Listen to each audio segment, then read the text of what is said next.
नमस्कार। कैसे हैं आप लोग? आज मैं जो बात करने के लिए आपसे आया हूँ वो स्कूल के बच्चों और उनके पेरेंट्स को संबोधित है। तो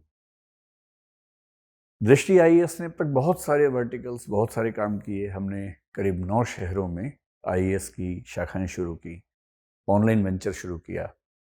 जुडिशरी में हमने ऑनलाइन भी ऑफलाइन भी 2 शहरों में काम करना शुरू किया। इस बीच में टीचिंग एग्जाम्स का एक वर्टिकल हमारा काफ़ी बड़े पैमाने पर चल रहा है। एसएससी और जो बाकी वनडे एग्जाम्स हैं उनके वर्टिकल्स भी हमारे ऑनलाइन सेक्टर में काफ़ी ठीक तरीके से काम कर रहे हैं। इनमें से किसी भी वर्टिकल की शुरुआत में मेरी भूमिका ऐसे नहीं थी कि मैं आके संबोधित करूं, पर आज हम कुछ ऐसा कर रहे हैं कि मेरी इच्छा थी कि मैं खुद इसमें न केवल इन्वॉल्व हूं बल्कि इसकी घोषणा भी मैं ही करूं।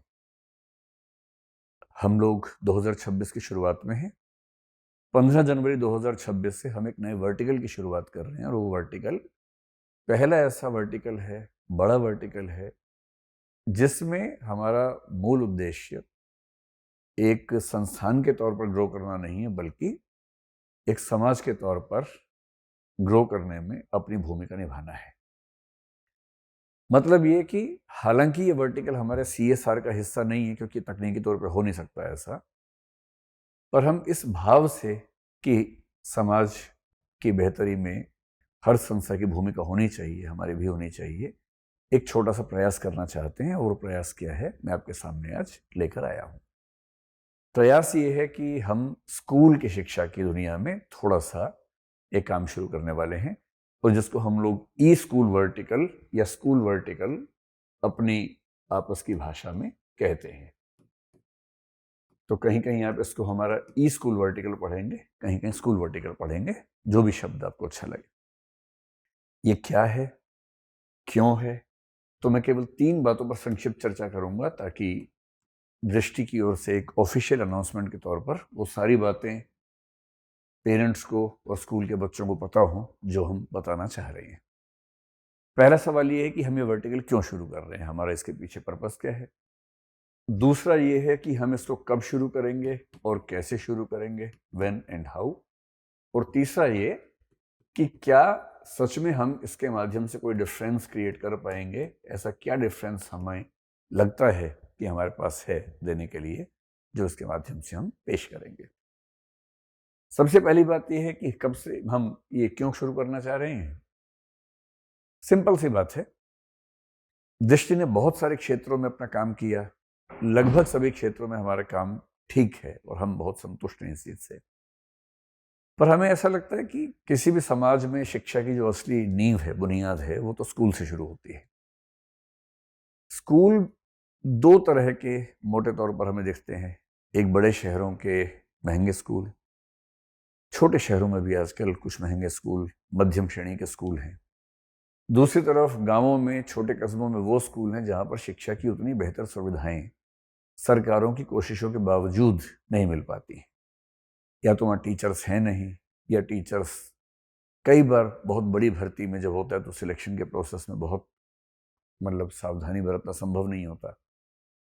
और कुल मिला के ये कि अगर गांव के या छोटे कस्बे के स्कूल में, विशेष तौर पर सरकारी अर्ध सरकारी स्कूल में, अगर टीचर्स की इन्वॉल्वमेंट बहुत अच्छी ना हो, बच्चों का उत्साह बहुत ना बढ़ा पाएँ, और बच्चे भी जिस बैकग्राउंड से आते हैं उनके पेरेंट्स को भी बहुत अंदाज़ा ना हो कि पढ़ाई कैसे करनी है, पढ़ाई का क्या महत्व है, तो ऐसा होता है। जैसे मैं खुद जब स्कूल में था, मैंने पाया कि जिन विषयों में मुझे बहुत उत्साह टीचर्स की ओर से नहीं मिला, मैं भी धीरे धीरे डल होता गया। और मुझे आज तक दुख है कि कुछ विषय मैंने बहुत ध्यान से नहीं पढ़े, पढ़ने चाहिए थे, अब लगता है कि पढ़ना चाहिए था।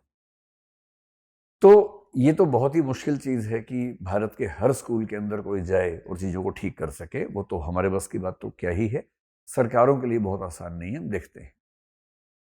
पर तकनीक के विकास ने एक ऐसी भूमिका हमारे दौर में दी है।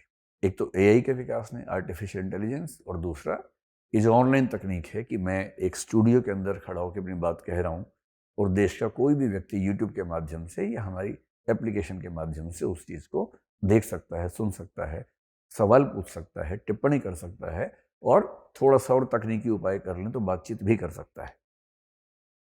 इस तकनीक के आने के बाद से शिक्षा की दुनिया में और बहुत सारे क्षेत्रों की दुनिया में आमूल बदलाव आया है, सी चेंजेस आए हैं। उस सी चेंज प्रोसेस का थोड़ा सा हिस्सा हम बनना चाह रहे हैं और हमें ऐसा लगता है कि स्कूल की शिक्षा में अगर चीजें बेहतर हो सकें, बेहतर का मतलब ये है कि अगर स्कूल का कोई भी बच्चा अपने स्कूल में पढ़ते हुए, हम इस बात के सख्त हिमायती हैं कि बच्चों को स्कूल में सावधानी से रहना चाहिए, पढ़ना चाहिए, खेलना चाहिए, कल्चरल एक्टिविटीज़ में, डिबेटिंग में, मंच की गतिविधियों में, स्पोर्ट्स की एक्टिविटीज़ में जम के पार्टिसिपेट करना चाहिए। स्कूल छोड़कर किसी तरह की पढ़ाई करना हम इसके पक्ष में बिल्कुल नहीं है, ना कभी होंगे। तो हम चाहते हैं कि बच्चे स्कूल को एंजॉय करें। स्कूल की लाइफ में केवल पढ़ाई नहीं होती है, स्कूल की लाइफ में बहुत कुछ होता है जो स्कूल में बच्चों के साथ आपस में मिल के, बात करके, खेल कूद करके सीखते हैं। और मैं जब भी किसी पेरेंट्स की सभा में जाता हूँ तो ये कहता हूँ कि बच्चों की स्कूल लाइफ को किसी भी तरह से, किसी भी परीक्षा के दबाव में बर्बाद नहीं करना चाहिए, खत्म नहीं करना चाहिए। बच्चे स्कूल जाएं, उस पूरे प्रोसेस को एंजॉय करें, लेकिन पढ़ाई भी महत्वपूर्ण है। ऐसा हो सकता है कि कोई बच्चा अपने स्कूल में किसी अध्यापक से बहुत कंफर्टेबली ना पढ़ पा रहा हो, ना समझ पा रहा हो।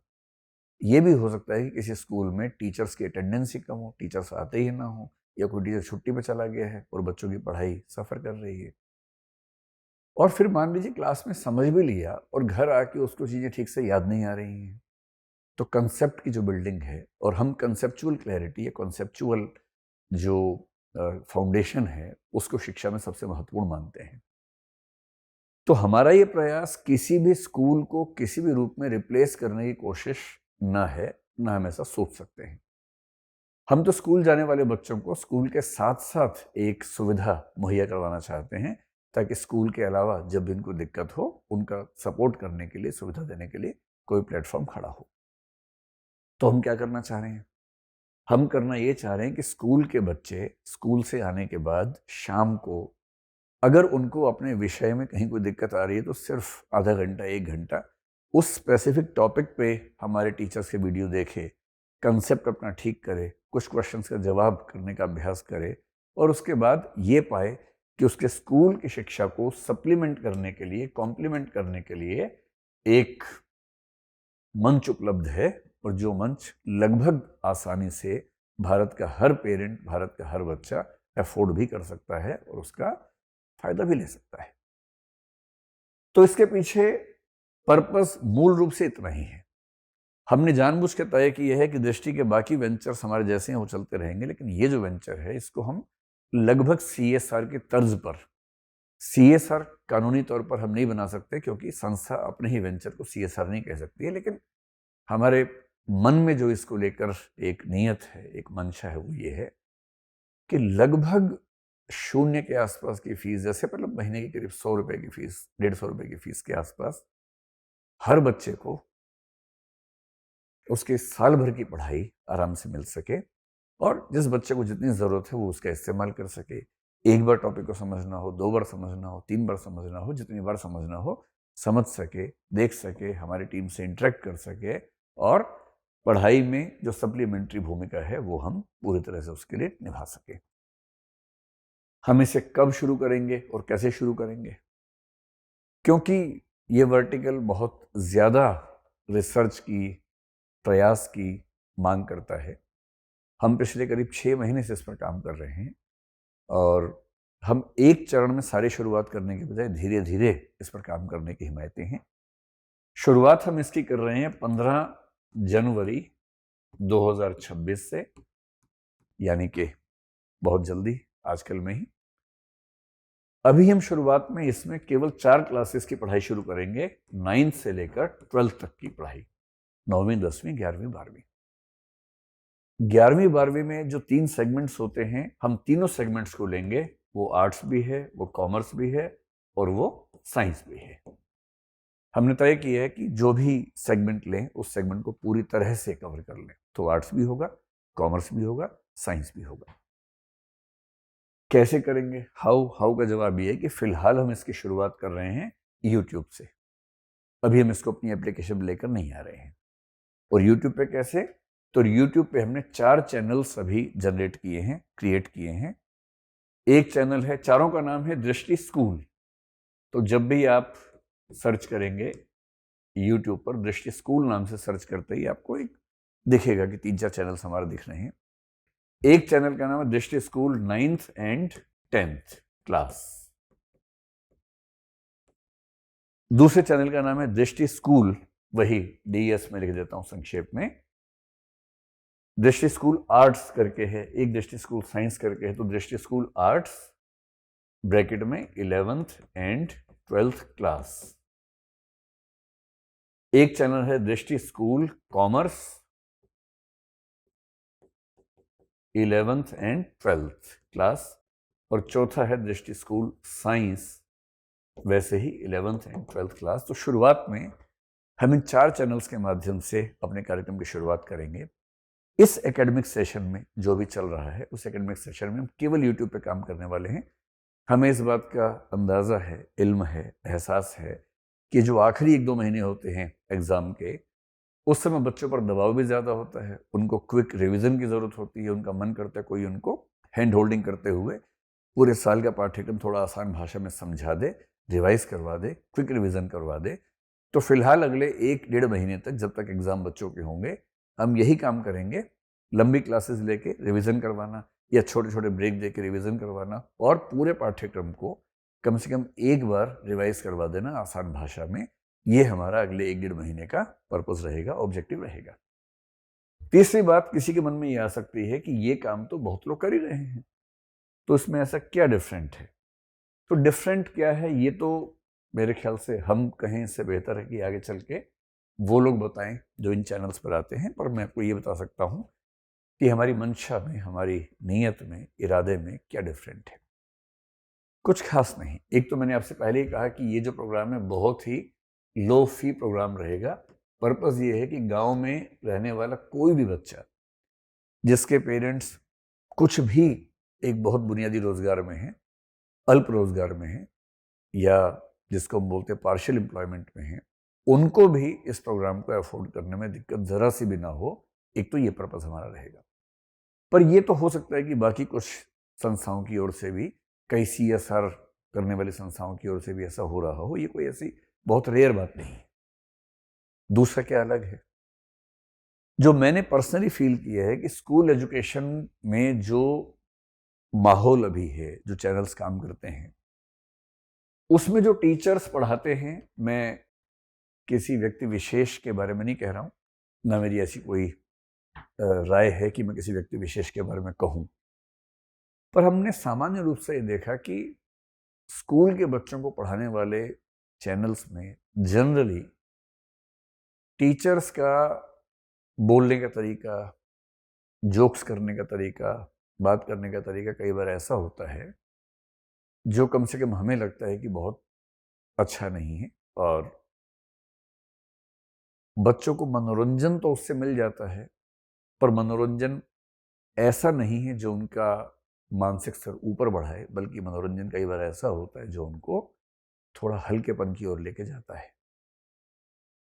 हमें ऐसा लगता है, मैं जिस स्कूल से पढ़ा हूँ, आप भी जो पेरेंट्स हैं जिन स्कूल से पढ़े होंगे, आपने देखा होगा कि पढ़ाई में एक गंभीरता का, शालीनता का, डिसिप्लिन का एक बड़ा महत्व होता है।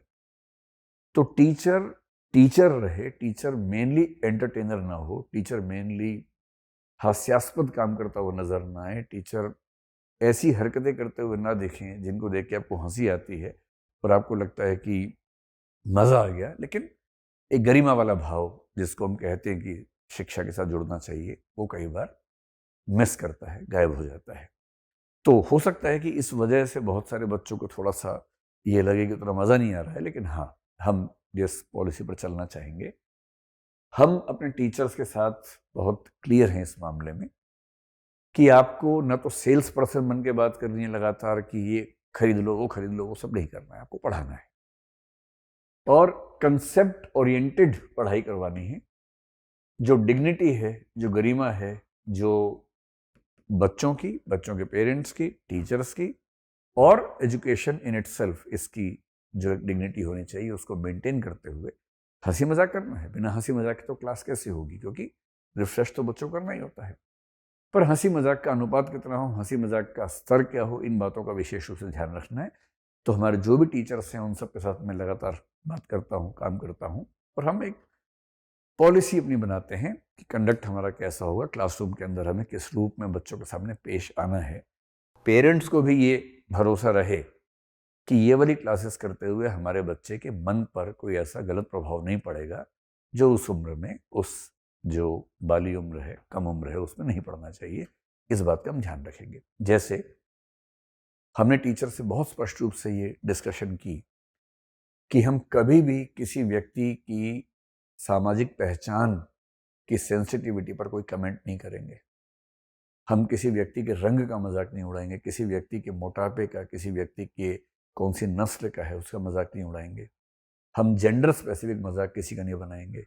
हम रेस स्पेसिफिक मजाक किसी का नहीं बनाएंगे, ताकि पढ़ाई का मतलब सिर्फ गणित और विज्ञान सीखना नहीं होता। पढ़ाई का एक मतलब ये भी होता है कि जब कोई बच्चा बड़ा हो, स्कूल के बाहर निकले, कॉलेज की दुनिया में जाए, नौकरी की दुनिया में जाए, तो उसका सोचने का तरीका, उसकी भाषा, उसके हाव भाव भी ऐसे हों जो एक परिपक्व नागरिक के होते हैं, न कि उसकी बातचीत कहीं उसको मनोरंजन या हंसी का पात्र बना दे। ऐसा ना हो सकता है इसमें कभी कभी हमसे कोई गलती हो हमारे टीचर से, लेकिन हाँ, हम लगातार सजग रहेंगे कि ऐसा कुछ भी हमारी ओर से ना हो।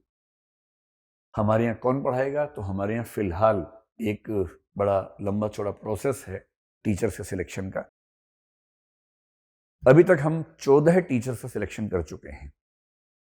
14 टीचर से सिलेक्शन कैसे हुआ? जो टीचर्स इस फील्ड में बहुत समय से पढ़ा रहे हैं, उन सबका एक्सपीरियंस 5 से 15 साल के आसपास का है टीचिंग की दुनिया में ही। कुछ ऑफलाइन स्कूल से पढ़ा रहे हैं, कुछ ऑनलाइन दुनिया में ही पढ़ा रहे थे। जब हमने वैकेंसी निकाली, उन लोगों ने अप्लाई किया, हमने उनके वीडियोस मंगवाए। पहले हमारी एक कमेटी ने उनके वीडियोस को देखा ध्यान से। जो टीचर्स पढ़ाने में बहुत इफेक्टिव थे और हमारे जो कोड ऑफ कंडक्ट है, जो इथोस सिस्टम है, उसके साथ मैच भी कर रहे थे, उनको शॉर्ट लिस्ट किया गया। उनको दृष्टि में बुलाकर कुछ वीडियोस रिकॉर्ड करवाए गए, डेमो वीडियोस रिकॉर्ड करवाए गए। टॉपिक हमने अपनी ओर से दिया उनको। उसमें भी जिन लोगों ने अच्छा परफॉर्म किया, उनके फिर 2 राउंड्स ऑफ इंटरव्यूज हुए, और जो जो टीचर्स इन सारे राउंड्स में लगातार सफल हुए, ऐसे 14 टीचर्स को अभी तक हमने ऑन बोर्ड कर लिया है। हो सकता है निकट भविष्य में और टीचर्स को भी ऑन बोर्ड करेंगे। चौथी बात यह है कि हम इसमें अभी फिलहाल 2 भाषाओं, 2 लैंग्वेजेस में काम करेंगे, इंग्लिश में और हिंदी में। अभी क्योंकि हमारे पास केवल 14 टीचर्स हैं, धीरे धीरे तो इसमें संख्या मेरे ख्याल से 40-50 भी हो जानी चाहिए। अभी हम 2 कार्यक्रमों पर फोकस करने वाले हैं नियर फ्यूचर में, यानी कि अगले 1-2 महीने में। अंग्रेजी में हम सीबीएसई का 9th, 10th, 11th, 12th को ध्यान रख के अभी वीडियोस बनाएंगे और यूट्यूब पे स्ट्रीमिंग करेंगे। हिंदी में क्योंकि यूपी बोर्ड के बच्चों की संख्या देश में सबसे ज्यादा है, तो शुरुआत में हम यूपी बोर्ड को लेंगे, ताकि कम से कम समय में ज्यादा से ज्यादा बच्चों तक पहुंचकर उनकी जरूरत का हम समाधान कर सके, कोई मदद कर सके। तो फिलहाल हम अंग्रेजी में सीबीएसई और हिंदी में यूपी बोर्ड पर चलेंगे। अंग्रेजी का मतलब विशुद्ध अंग्रेजी फिलहाल नहीं होगा, उसमें अंग्रेजी हिंदी मिक्स करके, जिसको हम हिंग्लिश आजकल कह देते हैं, उसमें होगा। आगे चल के हो सकता है कि हम प्योर इंग्लिश में भी कुछ प्रोग्राम शुरू करें। इस एकेडमिक ईयर में, यानी लगभग मार्च 2026 तक, हम केवल यूट्यूब पे इन 4 चैनल्स पे लगातार प्रेजेंट रहेंगे। उसके बाद हम अपनी एप्लीकेशन पे ईयर लॉन्ग कोर्सेज, यानी पूरे साल चलने वाले कोर्सेज, जिसमें रोज आधा 1 घंटे की क्लास बच्चों की होगी, और बच्चे अपनी सुविधा से जिस समय चाहें उस दिन, या रिकॉर्डेड क्लास के रूप में बाद में देखना चाहें देख सकते हैं। कुछ प्रोग्राम्स हमारे साल भर के होंगे, कुछ आधे साल वाले भी होंगे, कुछ 3 महीने वाले भी होंगे, ताकि होता ना कि बच्चे आमतौर पर परीक्षा से 3 महीने पहले ही जागते हैं, कुछ परीक्षा से 1 महीने पहले ही जागते हैं, कुछ थोड़ा सीरियस 6 महीने पहले, कुछ पूरे साल भर सीरियस रहते हैं। तो जो बच्चा जब से गंभीरता से पढ़ना चाहेगा, हम कोशिश करेंगे ऐसे सारे बच्चों के लिए हमारे पास प्रोग्राम्स हों।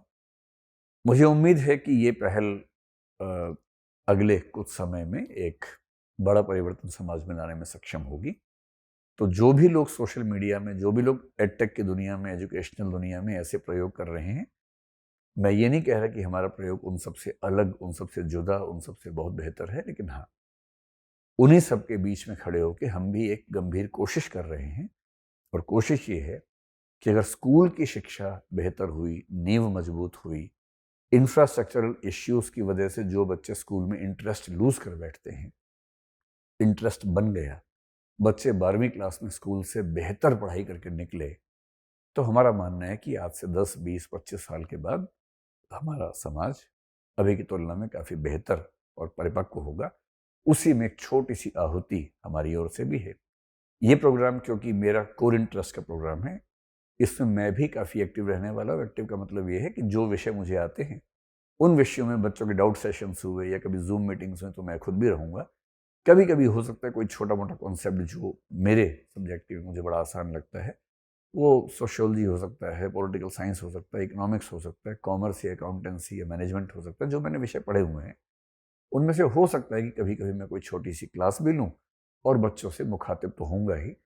और इसमें क्योंकि 10वीं क्लास के बाद बच्चों के सामने करियर का प्रश्न बड़ा प्रश्न हो जाता है, तो इसके साथ हम करियर कैसे चुनें, ऐसी भी एक सीरीज़ पर काम करना चाह रहे हैं। वो सीरीज़ बुनियादी तौर पर मुझे खुद ही लेनी है, तो हो सकता है अगले 2-3 महीने में हम उस सीरीज़ में कुछ वीडियोस इन्हीं चैनल्स पर लेके आएँगे, ताकि बच्चों और उनके पेरेंट्स के मन में ये दुविधा भी खत्म हो कि हमें आगे चलकर क्या करना है और कैसे करना है।